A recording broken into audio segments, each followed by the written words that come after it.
Welcome to the MindSoft podcast. I'm Dr. Jonathan, your host. The topic of this episode is ideation to action, the value of personal branding.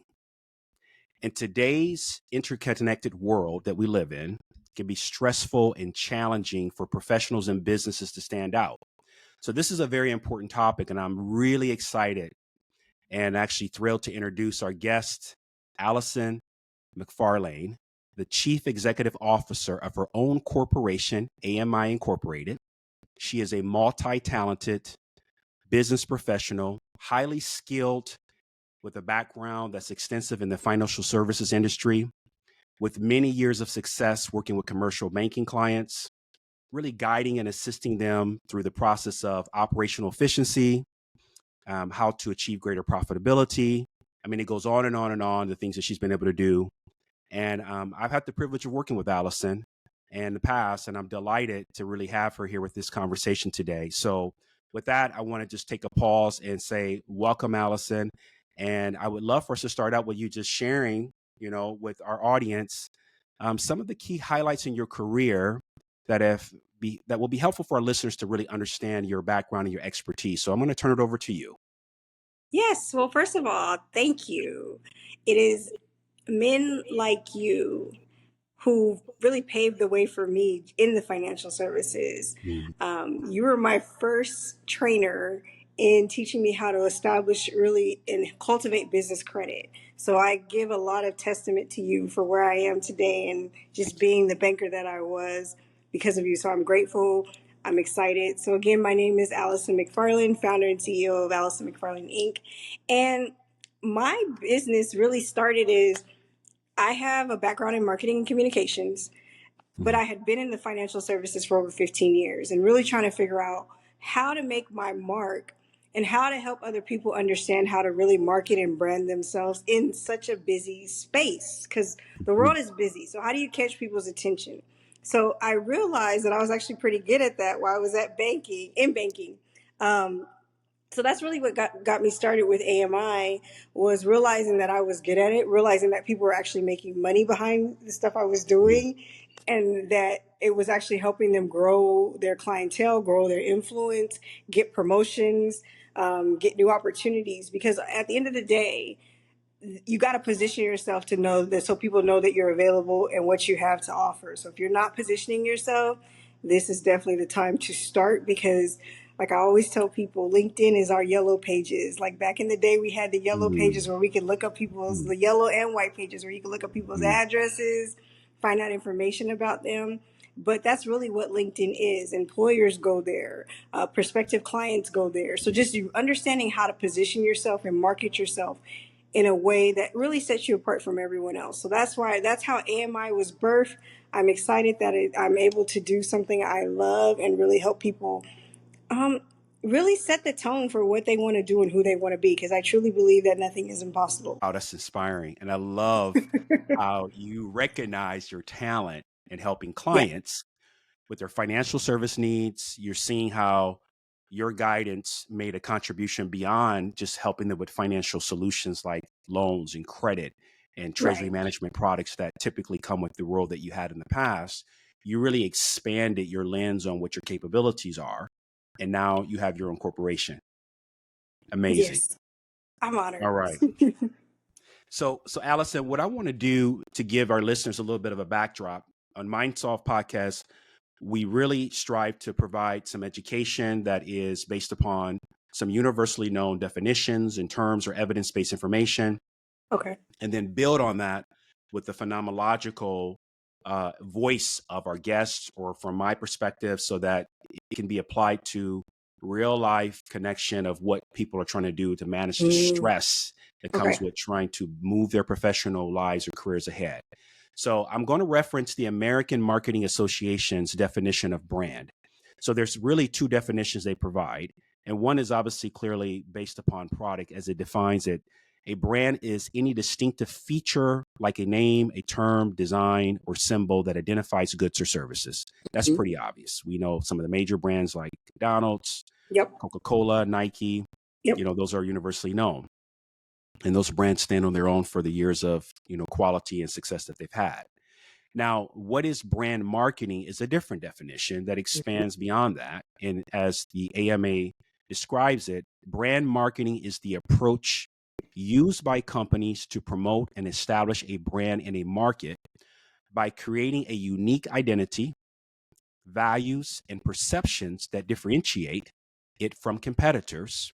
Furthermore, brand marketing aims to connect emotionally Mhm. with consumers to build your loyalty and ultimately drive sales and market share through activities like advertisement, Yep. public relations, and content marketing. And we now live in this world on a planet of almost 8 billion people that from the hand of our device, of our smartphones or tablets, everyone can connect through technology, which we're going to get into some of that with you. So I Yes. wanted to give our audience a little bit of that context as we go through the interview questions that I have for you so they can be tuning in, listening, taking note of some of the great things you can share that you do in helping your clients and how you've gone about developing your own personal brand. Yes. I love All it. right, let's get into it. So you talked a little bit about this, Allison, already, but I want you to go deeper in terms of what was the inspiration behind the idea to create your own corporation? You mentioned some of your talents were becoming more apparent to you and how you help clients, but I want you to go a little deeper about the process and how you got here. Okay. So I think I was at a crossroads, really, to be honest with you. Being in financial services for as long as I had been, I was at a crossroad and I really wanted to, what everyone thought I was great at, I was okay, but it wasn't fulfilling. So I Mm, really had to understand what fulfillment look like for me versus what everyone was telling me. Just because in marketing, it's all about like how you present something. But along with being great at marketing, I'm really great at selling. mhm, So it had to go beyond just being really great at selling and really being great at marketing. So I was at a crossroad, wasn't completely satisfied with where I was.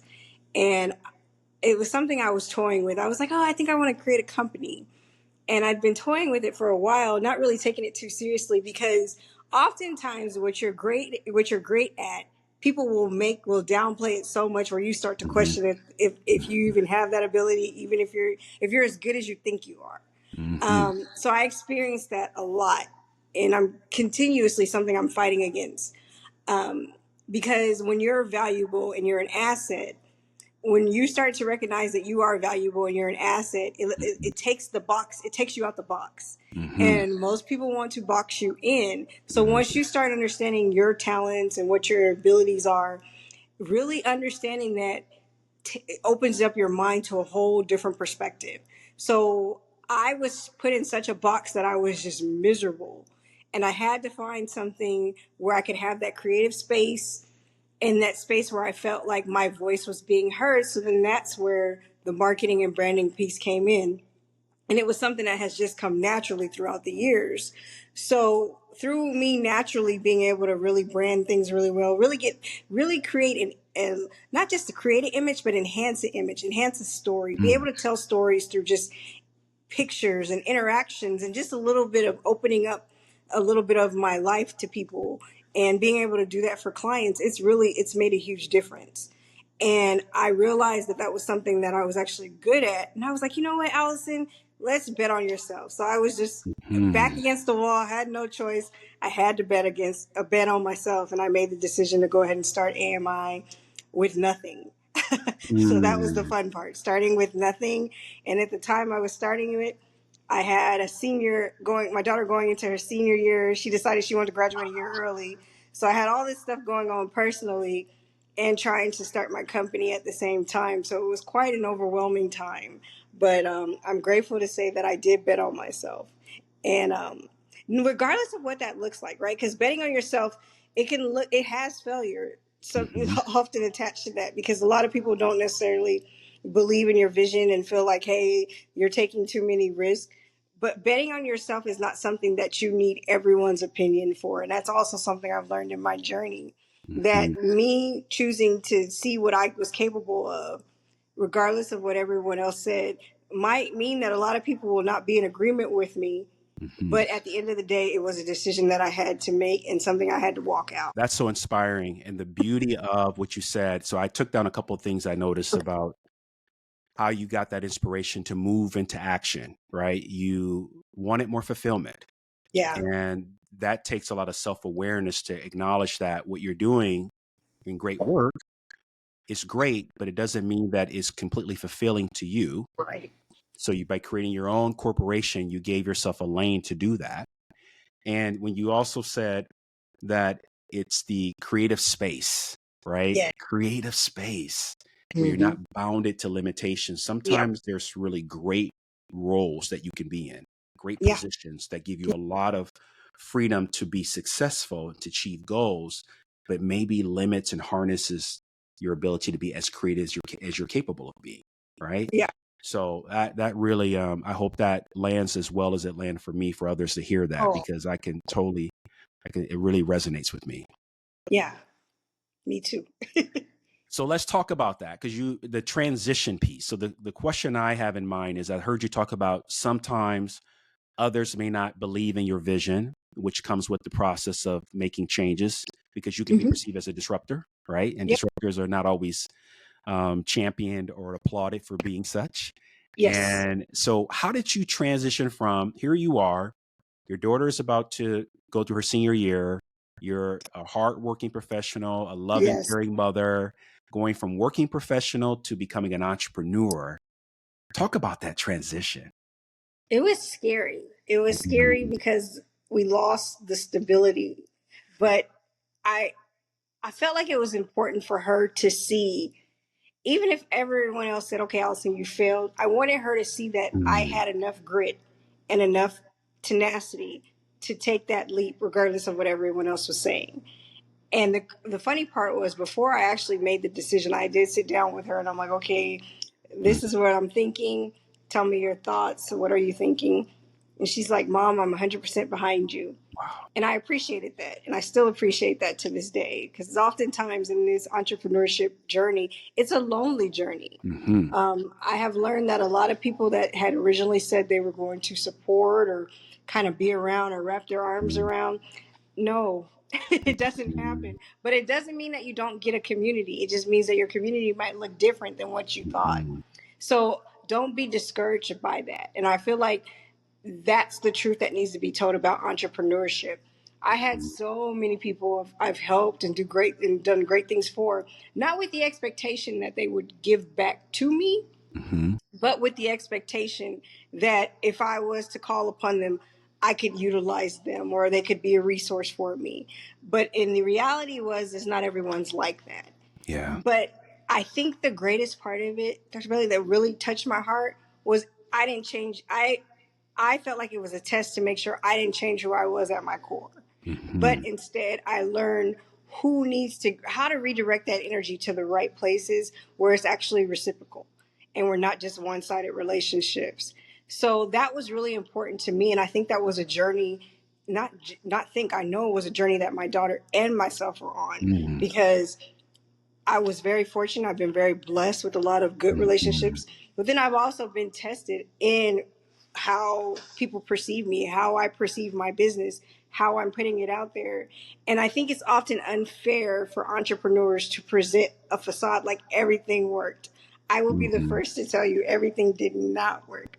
I think Hmm. I cried the most I ever cried in my Hmm. life during this journey. But then I also learned the most about who Allison was and who Allison Hmm. isn't.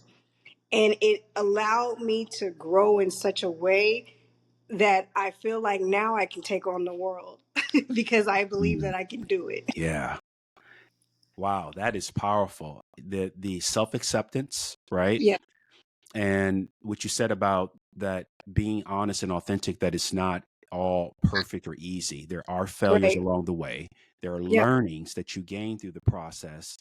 And the fact that you drew on the strength of your daughter having faith in you, and you knew that you were modeling for her what's possible, yeah, right? Having that abundance mentality is yeah, what I'm hearing.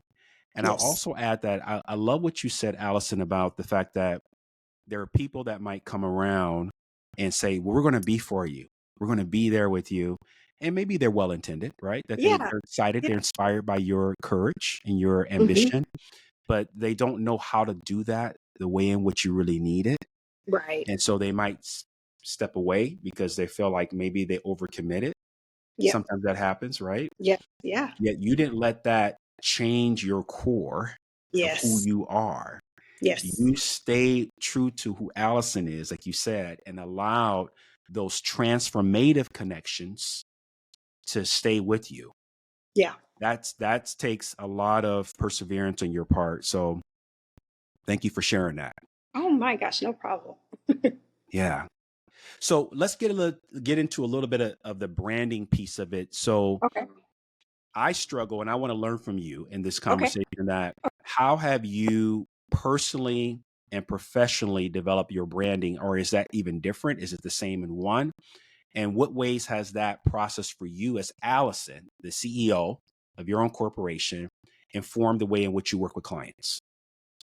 So I think I've been branding myself, not think, I know I've been branding myself for years. Hmm. Really being that thought leader, that subject matter expert.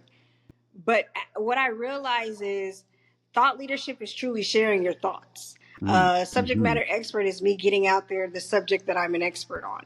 Hmm. So understanding that it's more than just taking a picture, Hmm. but it's being more intentional about what I'm trying to deliver or what I'm trying to convey. So knowing the who, the what, the why, Hmm. and the how of what you're trying to do with your brand really helps you be able to portray an authentic brand Hmm. and stay true to who yourself, to stay true to who you are. So that was really important to me as I continue to evolve, that I stay true to who Allison is at her core.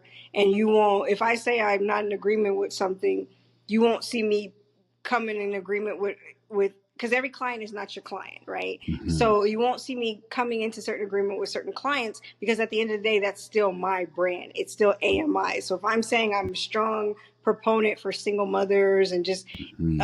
really positive thinking and positive attributes, I really want to stay away from things that I perceive might be negative or might be costly to my brand. So just being more intentional about what you align with and how you align it and how is that perceived out in the world? Like how do Hmm. you look? So having those brand audits, which is something I love doing, just auditing your brand. If I'm saying I am a branding expert, what am I putting out there to set me apart from another person that's on the LinkedIn per se or has a podcast that really speaks to my personal branding being something that people can relate to. Like that's really important to me that I am relatable. It's not Hmm. some far off mystical figure, but it's something that's tangible and that's easy to digest and that really helps you understand how to unpack and position your brand to your target market and your target audience. So I want to go back to a couple of things you said that you just really kind of spiked my curiosity. Okay. First, how do you navigate that process of knowing what's the right opportunity or the appropriate client for you? Because I imagine you get someone who might say, "Gosh, I want to work with Allison. I think the way she works and what she does is what I need," and their core values or core beliefs bump up against your own. How do you go about handling that? So, in all actuality and honesty, I have an actual brand assessment that I give out to potential clients just to see if we're a Oh, good fit. nice. If we align on things, if they are able to, because at the end of the day, as an entrepreneur, you want to be able to take care of your family. This is what you're doing. You're doing Mm-hmm. your passion, but turning your passion into something that's purposeful that can essentially take care of your lifestyle.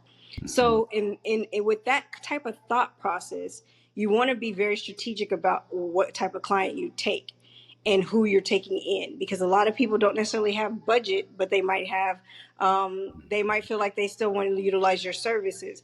But if you're just really kind of getting started, it's very important to make sure that people understand, hey, there's a cost. Are you willing to do the time cost, the monetary cost, Hmm. and the just the capacity cost of what it costs to really set yourself apart from the competition? Because I really believe that if more people understood the importance of branding and marketing, they would actually have a budget for it Hmm. and they wouldn't, and a lot of small businesses wouldn't fail if they understood the importance of really cultivating their message. You don't go into McDonald's, or actually, no, you don't go into Chick-fil-A looking for a hamburger Mm-mm. because you know Chick-fil-A's brand, you know what they stand for, you know Mhm. what they're about. And the thing about it is they're consistent, even in the small stuff. And I feel like we get to a point where you get comfortable. And yes, it's great to be comfortable, but at the end of the day, if you really want to have a brand that transcends time, you've got to make sure you stay uncomfortable and you're consistent. And if Mhm. there's something that needs to change or something that needs to get better, you're willing to have those tough conversations. So having that, Mhm. we call it board of advisors, right?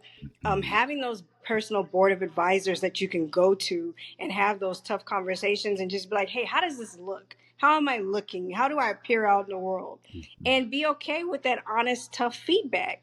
Sometimes it can be real great, sometimes it's not so great. Mhm. But being okay with having people that are around you that will tell you the truth so that you can be successful and that your money is not being wasted. And I think that's something that while we're on this, like I feel like our world has accelerated beyond since COVID. Mhm. So the traditional 9 to 5, no, it won't ever go away, but there will be a lot of people doing multiple things outside of their 9 to 5 because the real way to create wealth is not just in your 9 to 5.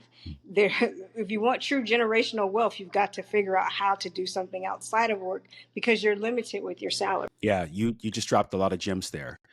I mean, tons, right? I think that one that I've been guilty of in the past is what you said, having a budget for your branding and marketing. Yeah. There's easy to have a budget for your rental expense and Yep. equipment and travel, but budgeting and marketing, those two don't always go together for a lot of entrepreneurs who are starting Right. out or business owners. And the brand assessment, that is such a wonderful way for you to very much upfront create transparency with your clients, right? Mm-hmm. And they know who you are and what you give and whether it's a match or not before you even Yeah. get started, right? Yeah. So those were just great gems. Now I want to go back to one other follow up on this particular overarching question. You mentioned brand audits. Tell me Mm-hmm. more about brand audits. So it's almost like an assessment. So, for instance, when with the client that I've had in the past, we would go audit their online presence on like their LinkedIn, their social media, how they're coming across, and making sure it's aligning with what they say their mission is, their value is, Mhm. and the statement they're trying to put out into the world. So, just really making sure that you have an authentic presence and you're not portraying something that you truly are not trying to portray, but being honest about where you're at and where you aren't. So it's almost like I would definitely call it more like a SWOT analysis, Yeah. to see your weakness, your strengths, areas of opportunity, and really dig into that. So that's something that has been fun that we've done at AMI, and I enjoy doing it. And you find out a lot about yourself Hmm. because you might think you're coming off one way, and I'm like, well, what's the image you're trying to portray, right? If you say you want to be, for instance, I had this gentleman, he wants to be a politician. Okay, so there's some things we need to polish up more and be more professional on, especially if you want to be that, because that's something you need to portray. So one thing I want to encourage us, I think this is so important. You, even if you're not the role yet, you can still walk in it. And I believe that that's something that we feel like we have to walk on that once we attain it. No, you can be that role now.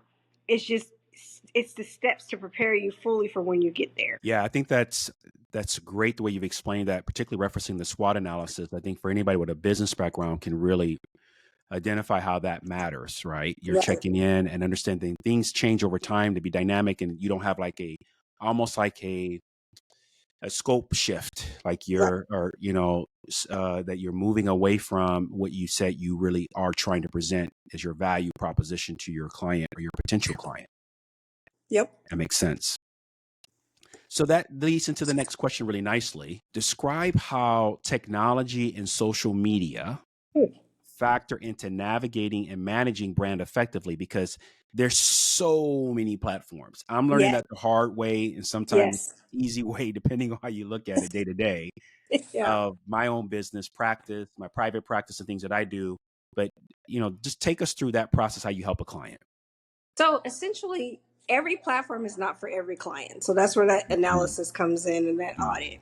just understanding who the client is at their core and ultimately what they're trying to achieve and where their clients are.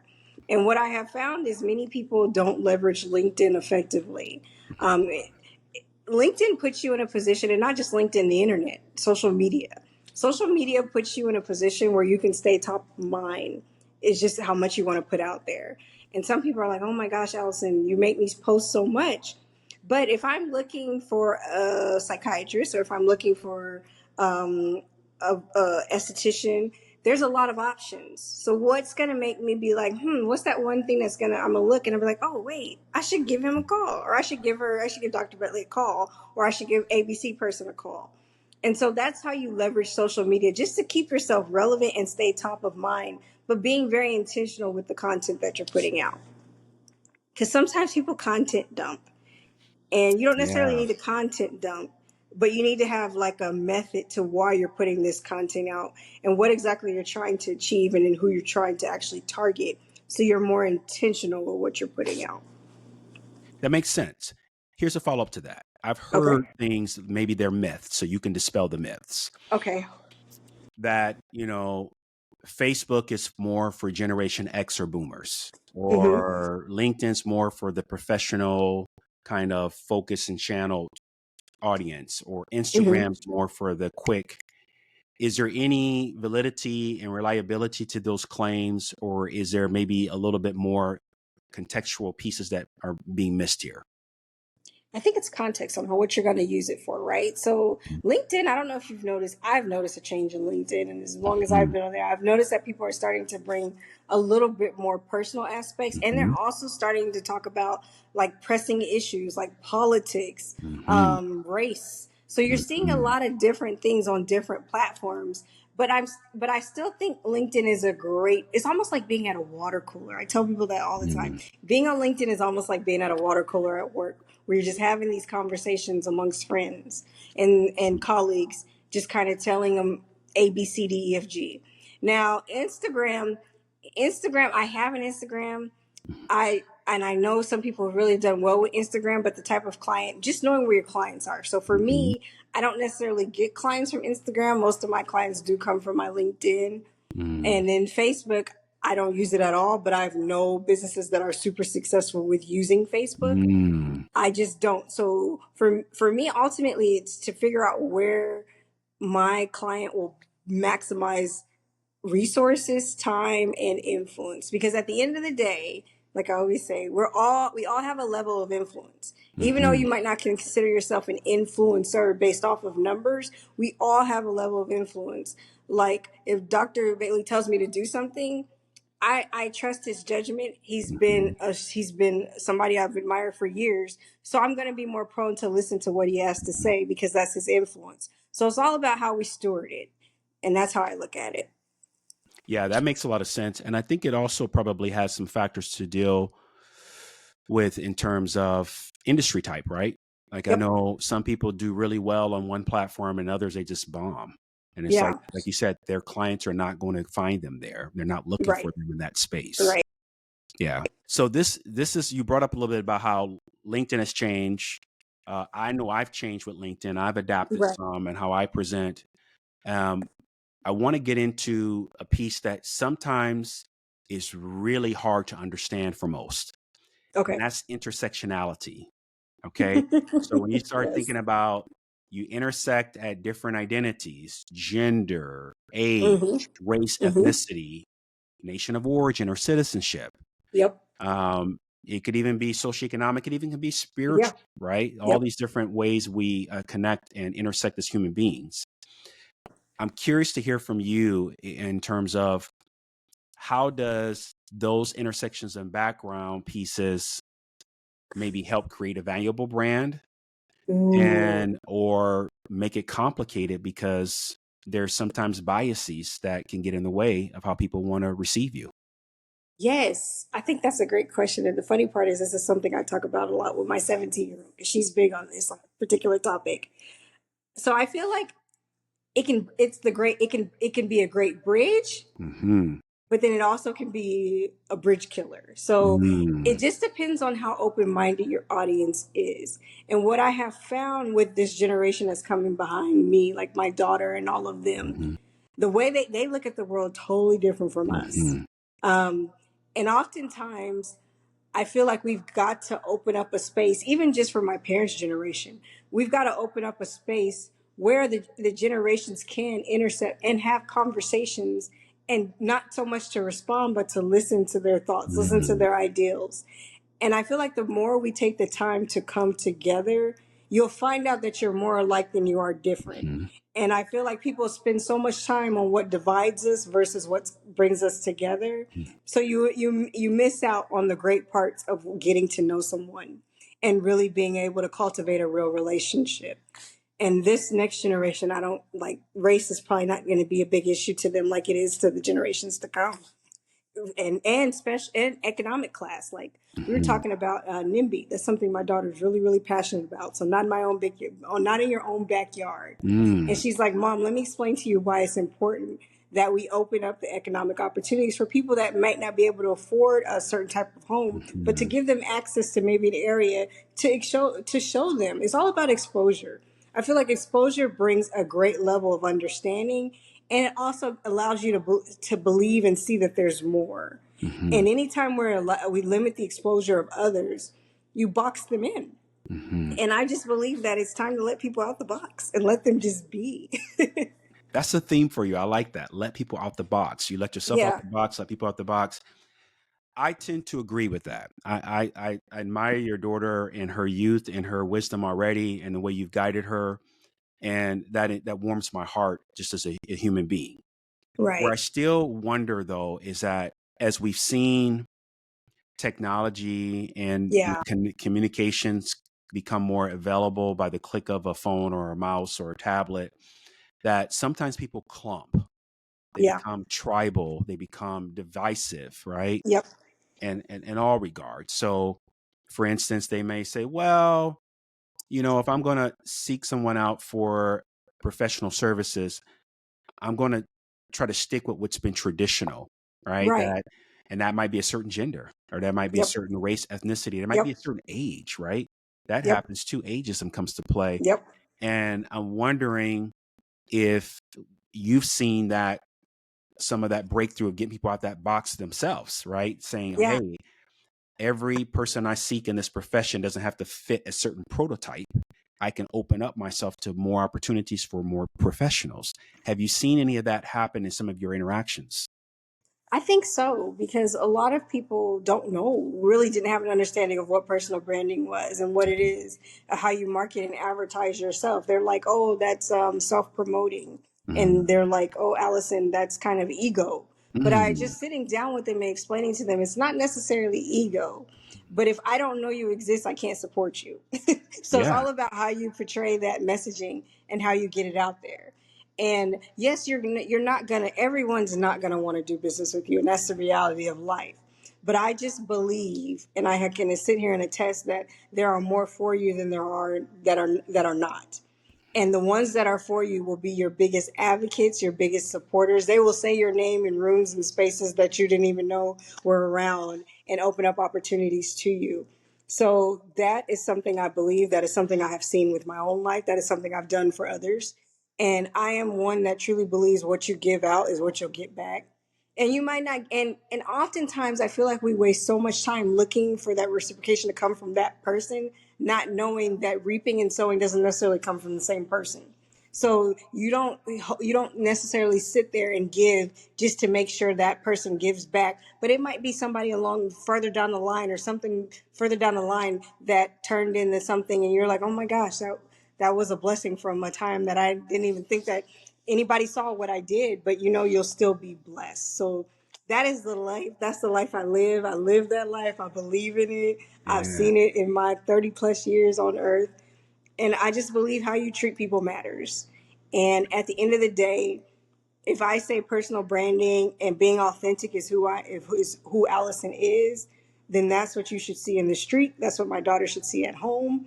That's what everyone should see. And I'm human, right? And I think that's one thing I've learned and just embraced, that I am human, and I'm going to have off days. But at the end of the day, it's being able to go back and be like, you know what, hey, I missed the mark. I didn't get that right. But being a woman or man enough to admit that you're wrong and that you're still learning. I believe, I think I say this all the time too. If I ever get to the point where I feel like I have arrived, then my life is lived. So I really try to stay a Mm, student of life in everything that I do. And it's really being that student of life has opened up so many opportunities for me that people probably didn't think I deserved. mm, But because I keep that posture of humility and just really wanting to learn, because I've learned so much from you. If I could just tell you this, it's not often you see a lot of Black men in financial services, but the impact that you have made on me is something that I met you probably when I was in my early 20s, and I still think about how you taught me. And to see where you're at, I'll stop what I'm doing to support what you're doing, mhm. because I believe in you and I've seen how you work and what you're doing and how intentional you were with it and how you do it and how it's really who you are. So when you see people like that, you want to support what they're doing. Yeah. You want to get behind it. So I believe the people that are meant for you and me and everybody else Mhm. will get behind your work. Yeah, I appreciate those kind words of acknowledgement, and I know it's sincere, and it's been an honor for me too to see you grow and progress. And it's amazing how time just continues to move, and you see the different Yeah. evolutions of what you're becoming in your own journey, Yes. right? And Yes. I really appreciate what you said about you are human and you recognize that you're a student of life. You're learning Hmm. on your process because learning is really the way in which we continue to be transformative in our own experiences. And by learning, you have more opportunity to live in a space of authenticity because you're not stagnated Yeah. and people see you as being a dynamic human experience with them and their Yes. interactions with you. So that's great that you have that outlook and it's really sound like it's working well for you and your clients. Yes. Yeah. I'm grateful. So I want to get to the stress a little bit Okay, because let's go. stress is where I specialize and I want to hear from you. So what are the main stresses and challenges of just maintaining and refreshing a brand? Because I imagine you might have a client say, Allison, I just want to do this one time, get myself out there and everybody listen in and tap in and then just like it's done. But Hmm. what are some of the main stressors and challenges of refreshing and continue to keep your brand reinforced? Relevant. Yeah, you got to stay relevant. And that's the reality of it in this Mm-hmm. market. You've got to stay relevant.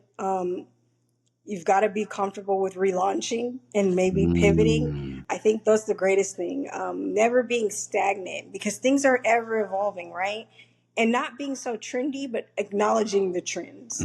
I've had clients be like, oh, I want to do TikToks. I'm on TikTok. I haven't had much success on Mm-hmm. TikTok, but it's okay. But then my clients that want to be on TikTok, okay, let's come up with a marketing strategy or campaign strategy of why you're going to be on TikTok and what you're looking to achieve. So it's just really being able to reinvent yourself and knowing that you don't have to try everything to be Mm-hmm. relevant, Mm-hmm. but staying true to what you feel is really what you're called to do. And your audience will definitely find you as long as you stay relevant. And I think podcasting is a space, if we're not in there yet, you need to get in there. Mm-hmm. People are driving, we're in our cars, we're running around, we're Mm-hmm. looking for things to help us escape whatever it is that we're going through, like those little outlets of breaks. So podcasts are great because it is a great stress reliever. It's a great way to get information. It's a great way to connect with like-minded individuals. It's a Mm-hmm. great way to share your knowledge.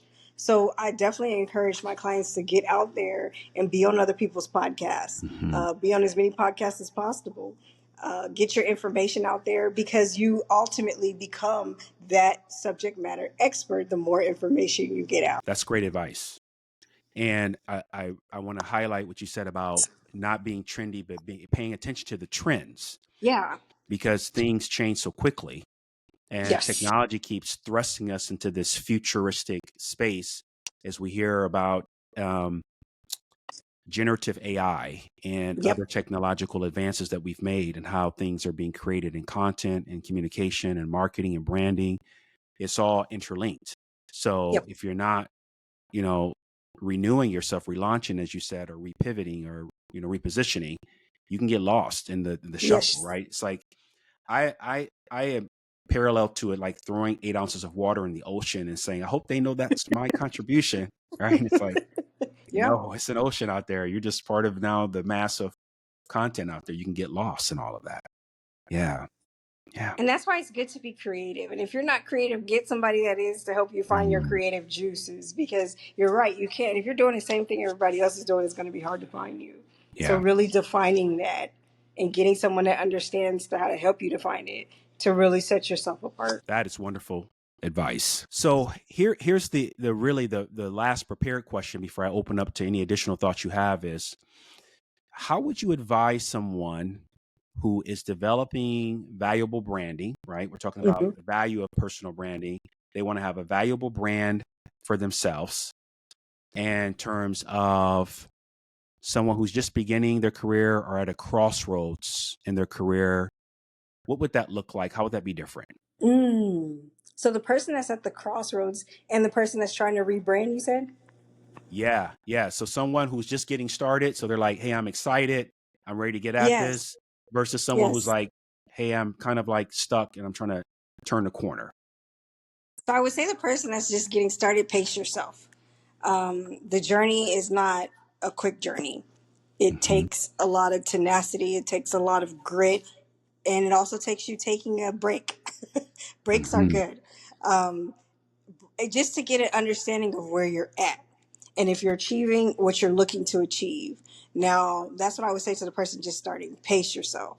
mhm, The person that's relaunching, I would say pull mm, back and get back to the core of what it is that made you start, what it is that made you decide it was time for me to start this brand or start this company. Get back to the basics of what made you get started and really figure out, with getting back to the core of who you are and your basics, at the end of the day, what's your why? And mm, really understanding your why and relaunching and rebranding towards your purpose, not so much towards profit. Because I feel like mm, a lot of people kind of jump on wagons to be profitable, but are mhm, you still purposeful? You know what I'm saying? Is your purpose still mhm, behind the profit? You can make your purpose profitable, but you've got to stay true to your why. Why am I doing this? How is this impactful? What am I looking to gain out of this? And I feel like when you really get to that, why you're doing it, and do those analysis, the SWOT analysis, have mhm, those really hard conversations with yourself and get the right people around you, it makes a difference. Because entrepreneurship, rebranding yourself in a corporate setting, all of that stuff, mentorship, sponsorship, that can translate in entrepreneurship and that can translate in the corporate world. And those are all things you need in and out. But you just got to be honest with yourself and say, you know what, I do need some additional assistance, or I do need some additional help. mhm, Who do I consider that is good at what they've done, and I can actually see the fruit of it, right? Not just somebody mhm, telling me they're good at something, but I can actually see mhm, it. mm. That I feel like I should have a conversation with to really either help me get my journey started or help me relaunch my journey. Yeah, I want to know what you said about getting the right people around you, having the right team, right? That's key. And I especially appreciate the comment around purpose, not profit, Yeah, because that could, chasing profits that might be short term and non sustainable, could throw yeah, you completely off your purpose and your why. yep. So that is sage. That's a sage statement of wisdom on your part from that standpoint. Yeah. Wow. Fantastic. So Love you've hit on several of the mindfulness principles as you were answering these questions, Allison. You really hit on patience. You said that about, for someone starting out, you just hit on that. Beginner's mind, the creativity, seeing things with a clear lens, which is important from a mindfulness standpoint, trusting in your talents and your abilities. I heard it. that. I heard acceptance of, you may not be for everyone, and not every Right, client's the right client for you, right? right, Detachment from this idea that you've got to be trendy, and understanding where the business and the industry is moving. So having some detachment from that, and right. gratitude as well. The Yeah, people who really are supporting you, recognizing that that's a real benefit to cultivating the kind of relationships that you really desire, that you really know that are for you. Yes. Those are just wonderful mindfulness principles you've covered. Is there anything else you would add that you haven't had a chance to share so far before we get to our wrap up, that you would just say to anyone else that's out there in the beginnings that you were at when you decided that you wanted more fulfillment, you wanted to go out on your own? What would you say to anyone who might be thinking about that? I would say it's not easy, but I would say it's worth it. If you have the ability to do both, I would encourage them to do both. Mm-hmm. And then once your other one gets your purpose gets bigger than than your 9 to 5, then Mm-hmm. make the transition. But I would say that it is worth it. It's worth it even when it can get lonely. It's worth it when you're Mm-hmm. misunderstood. It's worth it when you can have conversations like this to be able to help somebody else eliminate, or not eliminate, but avoid pitfalls that you went through. I think the one of the greatest things any entrepreneur, anybody in leadership, or just anybody in general that has knowledge, is not being afraid to share it to help somebody else, avoid pitfalls. I feel like oftentimes we hoard information Mm-hmm. instead of freely giving it out. And I believe if we were willing to give out more information, people would avoid a lot of missteps.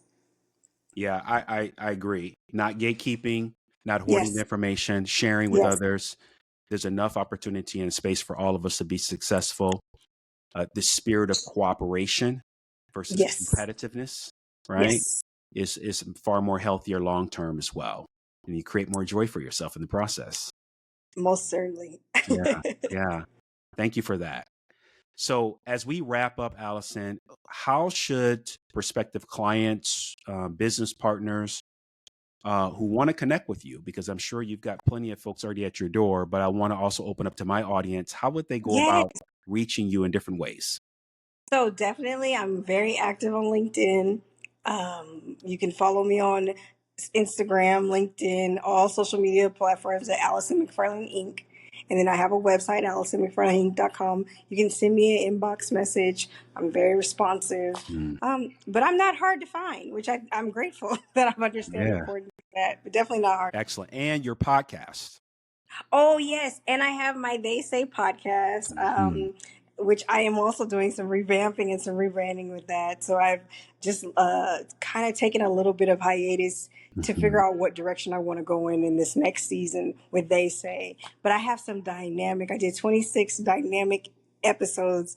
I got to get Dr. Jonathan on because his story, and just to see the evolution of him, people need to hear it. So I've done 26 episodes.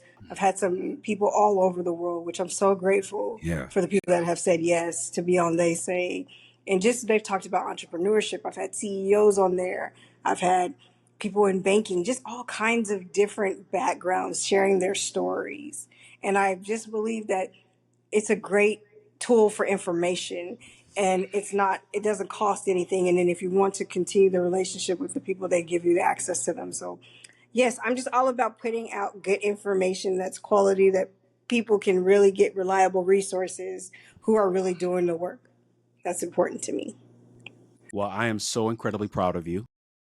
Uh, 26 episodes, that is a lot of work. A podcast, people might see it and think, oh, that just looks fun and easy.